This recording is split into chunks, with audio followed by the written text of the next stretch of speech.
इस चैनल को सब्सक्राइब करें और घंटा दबाना ना भूलें।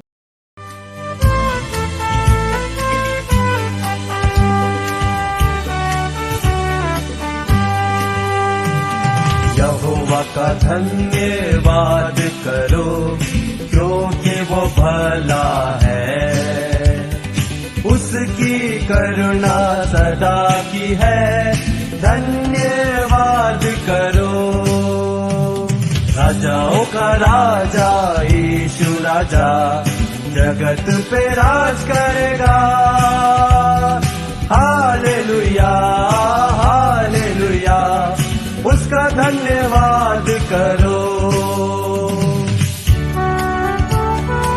ਸਾਰੇ ਭੈਣ ਭਰਾਵਾਂ ਨੂੰ ਜੈ ਮਸੀਹ ਦੀ। ਅੱਜ ਦੇ ਵਚਨ ਦਾ ਮਨਨ ਕਰਨ ਤੋਂ ਪਹਿਲਾਂ ਅਸੀਂ ਪ੍ਰਾਰਥਨਾ ਵਿੱਚ ਜਾਵਾਂਗੇ। ਦਿਆਲੂ ਪ੍ਰਭੂ, ਅਸੀਂ ਤੇਰਾ ਧੰਨਵਾਦ ਕਰਦੇ ਹਾਂ।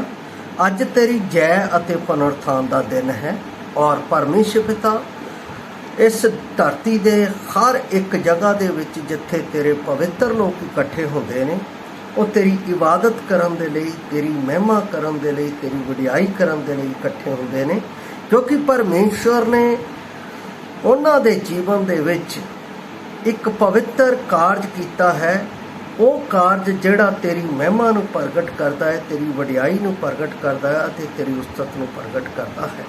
ਪਰਮੇਸ਼ਵਰ, ਅਸੀਂ ਉਸ ਨਾਮ ਦੇ ਸਦਕੇ ਆਪ ਦੇ ਨੇੜੇ ਹੋਏ ਹਾਂ, ਜਿਸ ਦੇ ਨਾਲ ਅੱਜ ਅਸੀਂ ਆਪ ਦੀ ਹਜ਼ੂਰੀ ਵਿੱਚ ਆਪ ਦੀ ਮਹਿਮਾ, ਆਪ ਦੀ ਵਡਿਆਈ ਇਸ ਸਮੂਹ ਦੇ ਨਾਲ ਕਰ ਸਕਦੇ ਹਾਂ ਜੋ ਪਰਮੇਸ਼ਰ ਪਿਤਾ ਦੇ ਯੋਗ ਨਹੀਂ ਸੀ। ਸੱਚਮੁੱਚ ਅੱਜ ਦੇ ਇਸ ਵਚਨ ਦੇ ਰਾਹੀਂ ਅਸੀਂ ਆਪ ਨੂੰ ਧੰਨਵਾਦ, ਮਹਿਮਾ, ਵਡਿਆਈ ਦੇ ਸਕੀਏ ਔਰ ਤੇਰਾ ਨਾਮ ਉੱਚਾ ਹੋ ਸਕੇ। ਇਸ ਵਚਨ ਦੇ ਰਾਹੀਂ ਪਰਮੇਸ਼ਰ ਪਿਤਾ ਆਪਣੀ ਆਰਾਧਨਾ, ਉਪਾਸਨਾ ਸਾਡੇ ਜੀਵਨ ਦੇ ਵਿੱਚੋਂ ਲਵੀਂ, ਜਿਸ ਦੇ ਨਾਲ ਤੇਰੇ ਨਾਮ ਨੂੰ ਆਦਰ ਮਿਲੇ। ਸਭੋ ਕੁਝ ਤੇਰੇ ਹੱਥਾਂ ਵਿੱਚ ਸੌਂਪਦੀ ਬੇਨਤੀ ਮੁਕਤੀ ਦਾਤੇ ਪ੍ਰਭੂ ਯਿਸੂ ਮਸੀਹ ਦੇ ਪਵਿੱਤਰ ਤੇ ਸਮਰਥੀ ਨਾਮ ਵਿੱਚ ਆਮੀਨ। ਪਿਆਰੇ ਅਜ਼ੀਜ਼, ਅੱਜ ਦਾ ਦਿਨ ਜੈ ਦਾ ਦਿਨ ਹੈ, ਪਰਮੇਸ਼ਵਰ ਦੀ ਮਹਿਮਾ ਦਾ ਦਿਨ ਹੈ, ਵਡਿਆਈ ਦਾ ਦਿਨ। ਔਰ ਇਸ ਦਿਨ ਦੇ ਵਿੱਚ ਬਹੁਤ ਸਾਰੇ ਲੋਕ ਪਰਮੇਸ਼ਵਰ ਦੇ ਸਨਮੁਖ ਧੰਨਵਾਦ ਦੀਆਂ ਭੇਟਾਂ, ਵਡਿਆਈ ਦੀਆਂ ਭੇਟਾਂ, ਉਸਤਤ ਦੀਆਂ ਭੇਟਾਂ, ਪ੍ਰੇਮ ਦੀਆਂ ਭੇਟਾਂ, ਮਹਿਮਾ ਦੀਆਂ ਭੇਟਾਂ, ਭਾਵ ਉਹ ਬਲੀਦਾਨ ਲੈ ਕੇ ਆਉਂਦੇ ਆ ਜਿਸ ਤੋਂ ਪਰਮੇਸ਼ਵਰ ਆਨੰਦਿਤ ਹੁੰਦਾ ਹੈ, ਜਿਸ ਤੋਂ ਪਰਮੇਸ਼ਵਰ ਖੁਸ਼ ਹੁੰਦਾ ਹੈ। ਉਸੇ ਖੁਸ਼ੀ ਦਾ ਵਚਨ ਜੋ ਪਰਮੇਸ਼ਵਰ ਨੇ ਮੇਰੇ ਜੀਵਨ ਵਿੱਚ ਦਿੱਤਾ ਹੈ ਕਿ ਮੈਂ ਪਰਮੇਸ਼ਵਰ ਨੂੰ ਆਦਰ ਦੇ ਸਕਾਂ, ਮੈਂ ਪਰਮੇਸ਼ਵਰ ਦੇ ਨਾਮ ਨੂੰ ਉੱਚਾ ਕਰ ਸਕਾਂ, ਕਿ ਉਸ ਦੇ ਨਾਮ ਦੇ ਵਿੱਚ ਸਾਨੂੰ ਪਰਮੇਸ਼ਵਰ ਦੀ ਉਸਤਤ ਕਰਨ ਦੇ ਵਿੱਚ ਵੱਡਾ ਮਾਣ। ਔਰ ਇਹ ਵਚਨ ਜੋ ਮੈਂ ਮੰਨਣ ਦੇ ਲਈ ਲਿਆ ਹੈ, ਇਹ ਲਿਆ ਹੈ ਪਹਿਲਾ ਇਤਿਹਾਸ ਉਸ ਦਾ 16 ਅਧਿਆਇ ਉਸ ਦੀ 34 ਅਤੇ 35 ਆਇਤ ਵਿੱਚ, ਜੋ ਦਾਊਦ ਦੇ ਰਾਹੀਂ ਸਾਡੇ ਜੀਵਨ ਦੇ ਵਿੱਚ ਰੇਖਾਂਕਿਤ ਕੀਤਾ ਗਿਆ। ਉਸ ਦੀ ਵਡਿਆਈ ਦੇ ਲਈ ਲਿਖਿਆ ਹੈ, ਯਹੋਵਾ ਦਾ ਧੰਨਵਾਦ ਕਰੋ ਭਾਈਓ, ਭਲਾ ਹੈ ਤੇ ਉਹਦੀ ਦਇਆ ਸਦਾ ਤੀਕ ਹੈ। ਔਰ 35 ਦੇ ਵਿੱਚ ਲਿਖਿਆ, ਤੁਸੀਂ ਆਖੋ ਹੇ ਸਾਡੀ ਮੁਕਤੀ ਦੇ ਪਰਮੇਸ਼ਵਰ, ਸਾਨੂੰ ਬਚਾ ਅਤੇ ਸਾਨੂੰ ਇਕੱਠਾ ਕਰਕੇ ਸਾਨੂੰ ਕੌਮਾਂ ਤੋਂ ਛੁਡਾ, ਜੋ ਅਸੀਂ ਤੇਰੇ ਪਵਿੱਤਰ ਨਾਮ ਦਾ ਧੰਨਵਾਦ ਕਰੀਏ ਤੇ ਤੇਰੀ ਵਡਿਆਈ ਵਿੱਚ ਫਤਿਹ ਪਾਈਏ। ਦਾਊਦ ਦਾ ਇਹ ਜ਼ਬੂਰ ਅੱਜ ਸਾਡੀ ਪਰਮੇਸ਼ਵਰ ਦੀ ਮਹਿਮਾ ਅਤੇ ਵਡਿਆਈ ਅਤੇ ਧੰਨਵਾਦ ਦਾ ਕਾਰਨ ਬਣਦਾ ਹੈ। ਇਸ ਸਮੇਂ ਜੋ ਦਾਊਦ ਇਹ ਪਰਮੇਸ਼ਵਰ ਦੇ ਧੰਨਵਾਦ ਦੇ ਗੀਤ ਦੇ ਸ਼ਬਦ, ਭਜਨ ਦੇ ਸ਼ਬਦ ਜੋ ਲਿਖ ਰਿਹਾ ਹੈ, ਉਹ ਉਸ ਸਮੇਂ ਦੇ ਵਿੱਚ ਲਿਖ ਰਿਹਾ ਹੈ ਜਦੋਂ ਫਲਿਸਤੀਆਂ ਤੋਂ ਸੰਦੂਕ ਵਾਪਸ ਪਰਮੇਸ਼ਵਰ ਦੇ ਘਰ ਦੇ ਵਿੱਚ ਉਸ ਦੇ ਕੋਲ ਲਿਆਂਦਾ ਗਿਆ, ਹੈਬਰੋਨ ਦੇ ਵਿੱਚ ਲਿਆਂਦਾ ਗਿਆ।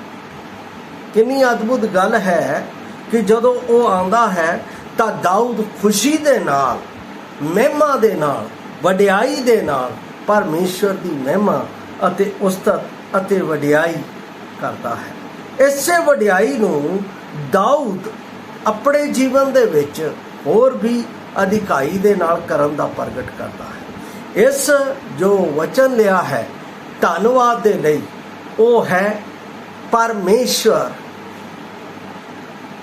ਮੇਰੇ ਲਈ ਭਲਾ ਹੈ। परमेश्वर मेरे लिए भला है। जदों असी उसकी भलाई देखते हाँ, जदों असी उसके भलाई के कारज देखते हाँ, तद साडे जीवन दे विच परमेश्वर नूं धन्नवाद ही निकलदा है। तद साडे जीवन दे विच परमेश्वर दे लई वडियाई ही निकलदी है, उस्तत ही निकलदी है। उसका कारण इस जगह दे उत्ते दाऊद अपने जीवन दे विच पहला कारण इत्थे प्रगट करता है, जदों वो फलिस्तियां तो संदूक जो फलिस्ती उन्हां दे कोलों खो के लै जाते हैं। और एक खो के इस करके लै जाते हैं क्योंकि इसराइल पाप कर रहा सी और परमेश्वर ने उन्होंने छड़ दिता सी। पर फिर जदों उन्हां दे खेमे दे विच नुकसान होण लगा, डर दे नाल ओ इस संदूक नूं उन्हां दे बसीमे ते छड्ड गए अते ये अमीनादाब दे घर दे विच लिआंदा गया।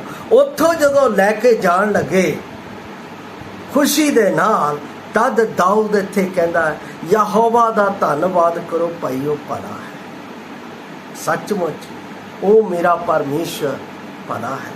वो किदां भला है, उस दे बारे दाऊद जदों जबूर 106 उसका 1 अते 47 अते 48 आयतां पढ़दे हां तां उस विच परमेश्वर दा भला मेरे जीवन दे विच प्रगट हुंदा है। इत्थे लिखिया है, हालेलुया, यहोवा दा धन्नवाद करो कि वह भला है अते ओदी दया सदी पक्ष है, हमेशा हमेशा दी है। एक दिन दी नहीं, 2 दिन दी नहीं, साल दी नहीं, कुछ सालों दी नहीं, हमेशा दी है।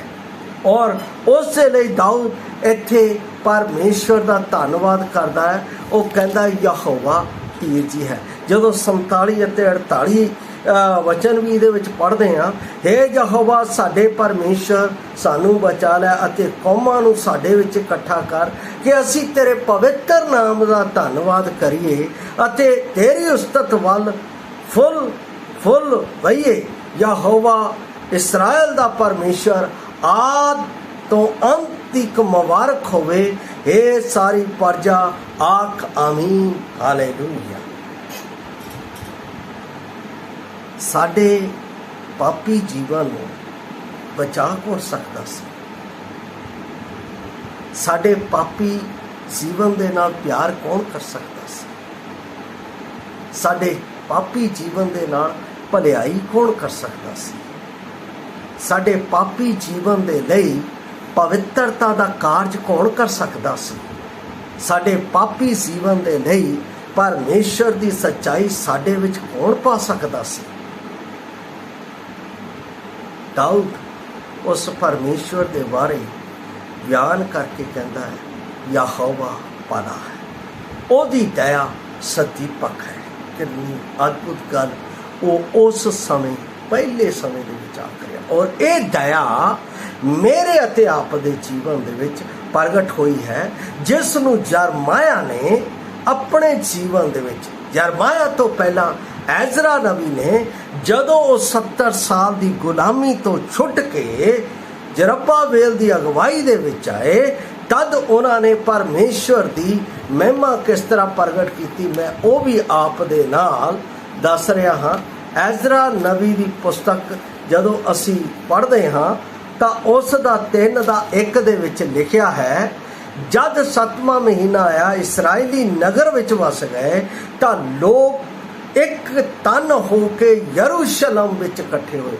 जदों एक तन इकट्ठे हो के यरूशलेम दे विच इकट्ठे होए तद उन्होंने की किया अते ओ वारी वारी यहोवा दी उस्तत ते धन्नवाद गा के आखण लगे कि ओ भला है अते ओदी दया इसराइल उत्ते सदीपक काल दी है। यहोवा दी उस्तत करदियां सारे लोग उच्ची दित्ती ललकारियां, इसलिए कि यहोवा दे भवन दी नींव धरी गई। प्यारो, जदों भी परमेश्वर साडे जीवन दे विच छुटकारे दा काम करता है, साडी मुक्ति दा काम करता है, सानू गुलामी तो आज़ादी दा काम करता है, तद साडे मूँह साडे लव जड़े परमेश्वर दे योग नहीं सी, ਜਿਹੜੇ ਪਰਮੇਸ਼ਵਰ ਦੀ ਵਡਿਆਈ ਕਰਨ ਦੇ ਯੋਗ ਨਹੀਂ ਸੀ, ਉਸਤਤ ਕਰਨ ਦੇ ਯੋਗ ਨਹੀਂ ਸੀ, ਉਹ ਉਸਤਤ ਗਾ ਉੱਠਦੇ। ਪਰਮੇਸ਼ਵਰ ਦੀ ਮਹਿਮਾ ਕਰੋ।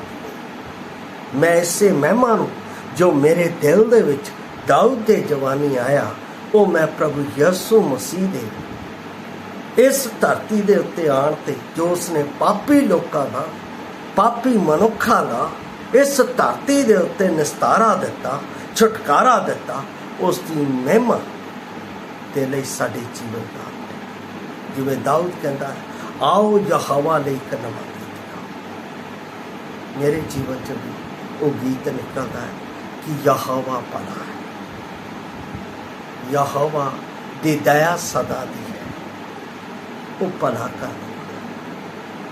ਮੇਰੇ ਪਿਆਰੇ ਅਸੀਸ, ਇਸ ਗੱਲ ਨੂੰ ਮੈਂ ਨਵੇਂ ਨੇਮ ਦੇ ਵਿੱਚ ਜਦੋਂ ਜਾਣਾ ਹਾਂ, ਤਦ ਮੇਰੇ ਕੋਲ ਲੂਕਾ ਦੀ ਅੰਜੀਲ ਉਸ ਦਾ 2 ਅਧਿਆਏ, ਉਸ ਦੀ 12 ਅਤੇ 14 ਆਇਤ ਦੇ ਵਿੱਚ ਇਹ ਸ਼ਬਦ ਜੋ ਉਸ ਸਮੇਂ ਗਾਇਆ ਗਿਆ, ਕਦੋਂ? ਜਦੋਂ ਪ੍ਰਭੂ ਯਿਸੂ ਮਸੀਹ ਮੁਕਤੀਦਾਤਾ ਇਸ ਦੁਨੀਆ ਦੇ ਵਿੱਚ ਆਇਆ, ਔਰ ਜਿਸ ਦੀ ਖਬਰ ਸਵਰਗਦੂਤ ਨੇ ਦਿੱਤੀ, ਡਰੋ ਨਾ, ਵੇਖੋ ਦਾਊਦ ਦੇ ਨਗਰ ਦੇ ਵਿੱਚ ਅੱਜ ਇੱਕ ਮੁਕਤੀਦਾਤਾ ਪੈਦਾ ਹੋਇਆ ਹੈ। ਅਸੀਂ ਉਸ ਦੀ ਆਨੰਦ ਦੀ ਖੁਸ਼ਖਬਰੀ ਤੁਹਾਨੂੰ ਸੁਣਾਉਂਦੇ ਹਾਂ। ਔਰ ਜਦੋਂ ਖੁਸ਼ਖਬਰੀ ਸੁਣਾਈ ਗਈ ਤਾਂ ਲਿਖਿਆ ਹੈ 13 ਆਇਤ ਦੇ ਵਿੱਚ, ਤਾਂ ਇੱਕਦਮ ਸਵਰਗ ਦੀ ਫੌਜ ਦਾ ਇੱਕ ਜੱਥਾ ਉਸ ਦੂਤ ਦੇ ਨਾਲ ਹੋ ਕੇ ਪਰਮੇਸ਼ਵਰ ਦੀ ਉਸਤਤ ਕਰਦਾ ਹੋਇਆ ਇਹ ਕਹਿੰਦਾ ਸੀ, ਪਰਮ ਧਾਮ ਵਿੱਚ ਪਰਮੇਸ਼ਵਰ ਦੀ ਵਡਿਆਈ ਅਤੇ ਧਰਤੀ ਉੱਤੇ ਸ਼ਾਂਤੀ ਉਹਨਾਂ ਲੋਕਾਂ ਵਿੱਚ ਜਿਨ੍ਹਾਂ ਨਾਲ ਉਹ ਪ੍ਰਸੰਨ ਹੈ। ਇੱਕ ਵਾਰੀ ਫੇਰ ਕਹੇ, ਪਰਮ ਧਾਮ ਵਿੱਚ ਪਰਮੇਸ਼ਵਰ ਦੀ ਵਡਿਆਈ, ਧਰਤੀ ਉੱਤੇ ਸ਼ਾਂਤੀ ਉਹਨਾਂ ਲੋਕਾਂ ਵਿੱਚ ਜਿਨ੍ਹਾਂ ਨਾਲ ਉਹ ਪ੍ਰਸੰਨ ਹੈ। ਅੱਜ ਮੇਰੇ ਜੀਵਨ ਦੇ ਵਿੱਚ ਪਰਮੇਸ਼ਵਰ ਨੇ ਆਪਣਾ ਭਲਾ ਆਪਣੇ ਪਿਆਰੇ ਪੁੱਤਰ ਪ੍ਰਭੂ ਯਿਸੂ ਮਸੀਹ ਦੇ ਨਾਲ, ਜੋ ਕਾਲਵਰੀ ਕਰੂਸ ਦੇ ਉੱਤੇ ਮੇਰੇ ਪਾਪੀ ਦੇ ਲਈ ਮਾਰਿਆ ਗਿਆ, ਦਫਨ ਕੀਤਾ ਗਿਆ ਅਤੇ ਤੀਜੇ ਦਿਹਾੜੇ ਜੀ ਉੱਠਿਆ, ਮੇਰੇ ਪਾਪ ਦਾ ਕਰਜ਼ ਚੁਕਾ ਕੇ ਉਸ ਨੇ ਕਾਲਵਰੀ ਕਰੂਸ ਦੇ ਉੱਤੇ ਮੇਰੇ ਲਈ ਕਿਹਾ, ਤੁਹਾਡੇ ਲਈ ਪੂਰਾ ਹੋਇਆ। ਹੁਣ ਜਦੋਂ ਮੈਂ ਉਸ ਨੂੰ ਸਵੀਕਾਰ ਕਰ ਲਿਆ ਤਾਂ ਮੇਰਾ ਪਾਪ ਉਸਨੇ ਮਿਟਾ ਦਿੱਤਾ ਆਪਣੇ ਲਹੂ ਦੇ ਨਾਲ, ਅਤੇ ਮੈਨੂੰ ਆਪਣੀ ਮਹਿਮਾ ਦੇ ਲਈ ਰਚ ਲਿਆ, ਆਪਣੀ ਵਡਿਆਈ ਦੇ ਲਈ ਰਚ ਲਿਆ, ਜਿਸ ਦੇ ਲਈ ਇੱਥੇ ਲੂਕਾ ਉਹਨਾਂ ਸਵਰਗਦੂਤਾਂ ਦੀ ਜੋ ਮਹਿਮਾ ਕਰਦੇ ਹੋਏ ਜਾ ਰਹੇ ਸੀ, ਉਹਨਾਂ ਨੇ ਕਿਹਾ, ਧਰਤੀ ਅਤੇ ਸ਼ਾਂਤੀ ਉਹਨਾਂ ਲੋਕਾਂ ਵਿੱਚ ਜਿਨ੍ਹਾਂ ਨਾਲ ਉਹ ਪ੍ਰਸੰਨ ਹੁੰਦਾ ਹੈ। ਸ਼ਾਂਤੀ ਉਹਨਾਂ ਲੋਕਾਂ ਵਿੱਚ ਜਿਨ੍ਹਾਂ ਨੇ ਮੰਨ ਲਿਆ ਕਿ ਉਹਦਾ ਪਿਆਰਾ ਪੁੱਤਰ ਮੇਰੇ ਪਾਪੀ ਦੇ ਲਈ ਮਾਰਿਆ ਗਿਆ, ਦਫਨ ਕੀਤਾ ਗਿਆ ਤੇ ਤੀਸਰੇ ਦਿਹਾੜੇ ਜੀ ਉੱਠਿਆ। ਉਹ ਪਰਮੇਸ਼ਰ ਪੁੱਤਰ ਦੇ ਵਿੱਚ ਹੋ ਕੇ ਅਸੀਂ ਪਰਮੇਸ਼ਰ ਦੀ ਮਹਿਮਾ ਕਰਦੇ ਹਾਂ, ਜਿਸ ਦੇ ਅਸੀਂ ਲਾਇਕ ਨਹੀਂ, ਕਿਉਂਕਿ ਉਹ ਭਲਾ ਉਸ ਪਰਮੇਸ਼ਵਰ ਨੇ ਆਪਣੇ ਪੁੱਤਰ ਦੇ ਰਾਹੀਂ ਕੀਤਾ, ਸਦੀਪਕ ਕਾਲ ਦੇ ਲਈ, ਹਮੇਸ਼ਾ ਦੇ ਲਈ। ਹੁਣ ਉਹ ਬਾਰ-ਬਾਰ ਨਹੀਂ ਕੀਤਾ, ਇੱਕੋ ਵਾਰ ਕਲਵਰੀ ਕਰੂਸ ਦੇ ਉੱਤੇ ਮੇਰੇ ਪਾਪੀ ਦਾ ਛੁਟਕਾਰਾ ਕਰਕੇ ਉਸਨੇ ਮੈਨੂੰ ਪਿਤਾ ਦੇ ਨਾਲ ਮਿਲਾ ਦਿੱਤਾ ਕਿ ਮੈਂ ਪਿਤਾ ਦੀ ਮਹਿਮਾ ਅਤੇ ਵਡਿਆਈ ਅਤੇ ਉਸਤਤ ਉਹਦੀ ਗਾ ਕੇ ਧੰਨਵਾਦ ਕਰਕੇ ਉਸ ਦੇ ਅੱਗੇ ਅਰਪਿਤ ਕਰਾਂ, ਜਿਸ ਤੋਂ ਪਰਮੇਸ਼ਰ ਪ੍ਰਸੰਨ ਹੁੰਦਾ। ਬਾਈਬਲ ਦੇ ਵਿੱਚ ਲਿਖਿਆ, ਪਰਮੇਸ਼ਰ ਉਹਨਾਂ ਤੋਂ ਪ੍ਰਸੰਨ ਹੁੰਦਾ ਹੈ ਜਿਹੜੇ ਉਹਦੇ ਛੁਟਕਾਰੇ ਨੂੰ ਯਾਦ ਕਰਕੇ ਪਰਮੇਸ਼ਵਰ ਦਾ ਧੰਨਵਾਦ ਕਰਦੇ। ਸੱਚਮੁੱਚ ਮੈਂ ਯਾਦ ਕਰਦਾ, ਪਰਮੇਸ਼ਵਰ ਨੇ ਮੈਨੂੰ ਆਪਣੇ ਪੁੱਤਰ ਪ੍ਰਭੂ ਯਿਸੂ ਮਸੀਹ ਦੇ ਵਿੱਚ ਛੁਟਕਾਰਾ ਦਿੱਤਾ ਅਤੇ ਉਸਨੇ ਆਪਣੀ ਭਲਾਈ ਆਪਣੇ ਪੁੱਤਰ ਵਿੱਚ ਮੇਰੇ ਜੀਵਨ ਦੇ ਵਿੱਚ ਹਮੇਸ਼ਾ ਦੇ ਲਈ ਕਰ ਦਿੱਤੀ। ਮੈਂ ਉਸ ਦੇ ਇਸ ਉਪਕਾਰ ਦੇ ਲਈ ਦਿਲੋਂ ਧੰਨਵਾਦ ਕਰਦਾ, ਕਿਉਂਕਿ ਉਹ ਧੰਨਵਾਦ ਦੇ ਯੋਗ ਪਰਮੇਸ਼ਰ ਹੈ। ਜਿਹੜਾ ਧੰਨਵਾਦ ਦੇ ਯੋਗ ਪਰਮੇਸ਼ਰ ਹੈ, ਪੌਲਸ ਰਸੂਲ ਇਬਰਾਨੀਆਂ ਦੀ ਪੁਸਤਕ ਉਸ ਦਾ 13 ਅਧਿਆਏ ਉਸ ਦੀ 15 ਆਇਤ ਦੇ ਵਿੱਚ ਇਸ ਤਰ੍ਹਾਂ ਆਖਦਾ ਹੈ, ਕਹਿੰਦਾ ਹੈ, ਆਓ ਸੋ ਅਸੀਂ ਉਹਦੇ ਦੁਆਰਾ ਉਸਤਤ ਦਾ ਬਲੀਦਾਨ ਅਰਥਾਤ ਉਹਨਾਂ ਬੁੱਲਾਂ ਦਾ ਫਲ ਜਿਹੜੇ ਉਸਦੇ ਨਾਮ ਨੂੰ ਮੰਨ ਲੈਂਦੇ ਹਨ ਪਰਮੇਸ਼ਵਰ ਦੇ ਅੱਗੇ ਸਦਾ ਚੜਾਇਆ ਕਰ। ਪਿਆਰੋ, ਸਦਾ ਚੜਾਉਣ ਦੇ ਲਈ ਪਰਮੇਸ਼ਵਰ ਨੇ ਮੇਰੇ ਜੀਵਨ ਦੇ ਵਿੱਚ ਭਲੇ ਦਾ ਕੰਮ ਆਪਣੇ ਪੁੱਤਰ ਦੇ ਰਾਹੀਂ, ਹੁਣ ਮੇਰੀ ਸੰਗਤ ਪਿਤਾ ਦੇ ਨਾਲ ਹੈ, ਉਹਦੇ ਪੁੱਤਰ ਯਿਸੂ ਮਸੀਹ। ਹੁਣ ਪਿਤਾ ਮੇਰੇ ਵਿੱਚ ਆਪਣੇ ਪੁੱਤਰ ਨੂੰ ਦੇਖਦਾ ਹੈ ਜਿਸ ਤੋਂ ਉਹ ਪ੍ਰਸੰਨ ਹੈ, ਔਰ ਜਦੋਂ ਮੈਂ ਉਹਦੇ ਵਿੱਚ ਹੋ ਕੇ ਉਸ ਨੂੰ ਧੰਨਵਾਦ ਦਿੰਦਾ ਹਾਂ ਤਾਂ ਉਹ ਹੋਰ ਵੀ ਆਨੰਦਿਤ ਹੋ ਜਾਂਦਾ ਹੈ ਅਤੇ ਉਹਦਾ ਆਨੰਦ ਮੇਰੇ ਜੀਵਨ ਦੇ ਵਿੱਚ ਪਰਮੇਸ਼ਵਰ ਦੀ ਮਹਿਮਾ ਅਤੇ ਪਰਮੇਸ਼ਵਰ ਦੀ ਆਸ਼ੀਸ਼ ਦਾ ਕਾਰਨ। ਇਸ ਲਈ ਮੈਂ ਇਸ ਜ਼ਬੂਰ ਦੇ ਰਾਹੀਂ ਜਿੱਥੇ ਲਿਖਿਆ ਯਹੋਵਾ ਦਾ ਧੰਨਵਾਦ ਕਰੋ, ਉਹ ਭਲਾ ਹੈ ਅਤੇ ਉਹਦੀ ਦਇਆ ਸਦਾ ਦੀ ਹੈ, ਇਸ ਜ਼ਬੂਰ ਦੇ ਨਾਲ ਮੈਂ ਪਰਮੇਸ਼ਰ ਪਿਤਾ ਨੂੰ ਪ੍ਰਭੂ ਯਿਸੂ ਮਸੀਹ ਦੇ ਵਿੱਚ ਉਸ ਦਾ ਧੰਨਵਾਦ ਕਰਾਂ। ਪ੍ਰਭੂ ਆਪ ਨੂੰ ਵੀ ਇਸ ਤਰ੍ਹਾਂ ਧੰਨਵਾਦ ਕਰਨ ਦੇ ਲਈ ਆਪ ਦੀ ਮਦਦ ਕਰੇ। ਜੈ ਮਸੀਹ।